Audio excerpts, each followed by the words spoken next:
தூத்துக்குடி மாவட்டம் ஓட்டப்பிடாரம் தொகுதி திமுக வேட்பாளர் PM ராமஜெயம் குறுக்கு சாலை பகுதியில திமுக அரசின் திட்டங்களையும் சாதனைகளையும் சொல்லி வாக்கு சேகரிப்புல ஈடுபட்டாரு. ஓட்டப்பிடாரம் முன்னாள் ஒன்றிய துணை பெருந்தலைவர் காசி விஸ்வநாதன், முன்னாள் ஓட்டப்பிடாரம் ஊராட்சி மன்ற தலைவர் இளையராஜா, வழக்கறிஞர் பூங்குமார் உள்ளிட்ட நிர்வாகிகள் திமுகவுக்காக வாக்கு சேகரிப்பில் ஈடுபட்டாங்க.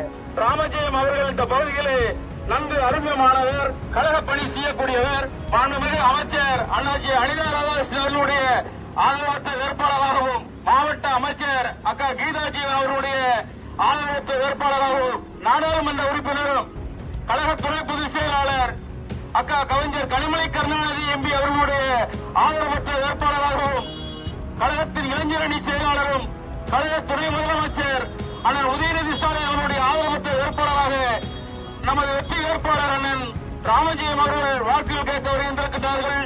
இந்த பகுதியுடைய வாக்காளர் பெருங்குடி மக்களே, திராவிட முன்னேற்ற கழகத்தின் சார்பில் பல்வேறு திட்டங்களை இந்த நாட்டு மக்களுக்கு தந்திருக்கக்கூடிய தலைவர் கலைஞர் அவர்களுடைய தளபதியார் அவர்களுடைய வழியிலே நீங்கள் அனைவரும் ஒட்டுமொத்தமாக கூட்டணி கட்சி தோழர்களோடு ஒத்துழைப்போடு இந்த பகுதியில் அதிகமான வாக்குகளை உதயசூரியன் சின்னத்தில் நீங்கள் பெற்றுத் தர வேண்டும் என்று சொல்லி உங்கள் நல்ல வாய்ப்புக்கு நன்றி சொல்ல கடமைப்பட்டிருக்கின்றேன்.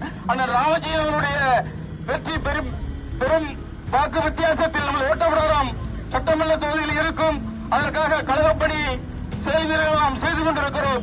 வாக்காளர் பெருங்குடி மக்களே, அண்ணன் ராமஜெயம் அவர்கள் வெற்றி பெற்று வருகின்றால் இந்த பகுதி செழிப்படைய நானும் உங்களோடு இருந்து கழக பணி ஆற்றுவேன் என்பதை நான் உறுதியாக சொல்லி அனைத்து வியாபார பெருங்குடி மக்களில் அனைவரும் திராவிட முன்னேற்ற கழகத்துடைய வெற்றி வேட்பாளர் அண்ணன் ராமஜெயம் அவர்களுக்கு உதயசூரியன் சின்னத்தில் பெருவாரியான வாக்குகள் வித்தியாசத்தில் வெற்றி பெற செய்ய வேண்டும் என்று உங்கள் அன்போடு கேட்டு வாக்களிப்பேர் உதயசூரியன் என்று சொல்லி நல்ல வாய்ப்புக்கு நன்றி கூறுகிறேன். நன்றி, வணக்கம்.